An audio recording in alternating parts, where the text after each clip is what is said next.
Është një çështje shumë e rëndësishme fakti që tregu praktikisht kontrollohet nga dy kompani të mëdha celulare, pra Vodafone dhe One, cilat masa konkrete ndërmerren për të parandaluar praktikat e mundshme të bashkëndimit të çmimeve, për shkak se jemi të ndërgjegjshëm që çmimet janë arritur. Sigurisht që ju folët për një hetim të autoritetit konkurrencës që pritet dalin rezultate, po them nga ana juaj, çfarë përbën si thua është një këmban alarmi sa i përket rritjes së çmimeve dhe rrezikut të bashkëndimit nga dy operatorët. Pyetja tjetër lidhet me këto që quhen operator të rrjetit virtual celular dhe faktit që asnjë prej tyre nuk ka hyrë ende në tregun celular. A keni evidentuar ju ndonjë arsye, si themi, strukturore pse kjo gjë s'ka ndodhur? Ndërkohë në raport përmendej që operatorët e rrjeteve celulare ofrojnë akses në nivel shumice për operatorët e rrjetit virtual celular mbi baza komerciale.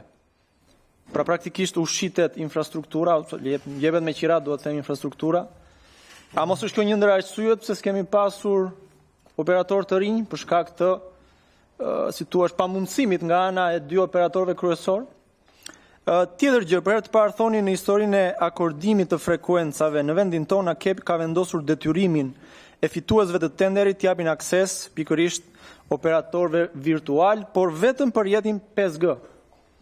Ndërkohë në mos gaboj, unë jam i fushës, po rrjeti 2G ofrohet në frekuenca 900 dhe 1800, 3G në 2100, 4G në gjitha këto frekuenca plus 2600.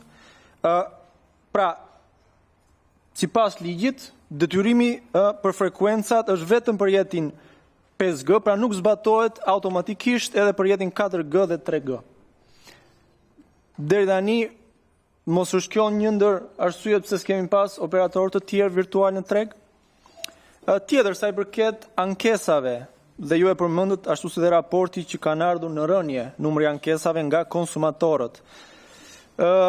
Pyetja ime është, a ka transparencë mbi dëmet ekonomike që janë shkaktuar konsumatorëve nga operatorët për shkak të faturimeve të pasakta apo shkeljeve kontraktore? Dhe a ka mekanizma AKEP për të ndëshkuar operatorët që përsërisin shkeljet apo kufizohet vetëm në ndërmjetësim administrativ apo në gjoba simbolike? Në raport gjithashtu nuk jepet informacion nëse ka një analizë nga ana e institucionit për çështje gjyqësore të humbura.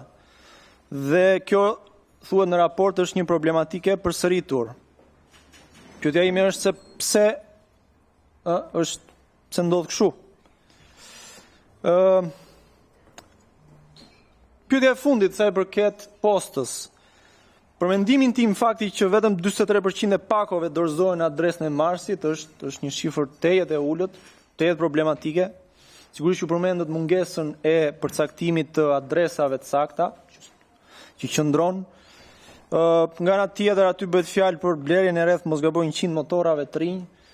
A ka një datë, le të themi, sipas parashikimeve tuaja që mbulimi mund të rritet në adresat fikse, pra në mënyrë të konsiderueshme, është thjesht çështje e motorave, çështje e adresave të papërcaktuara, a ka bisedime me pushtetin vendor për ta zgjidhur këtë gjë? Faleminderit.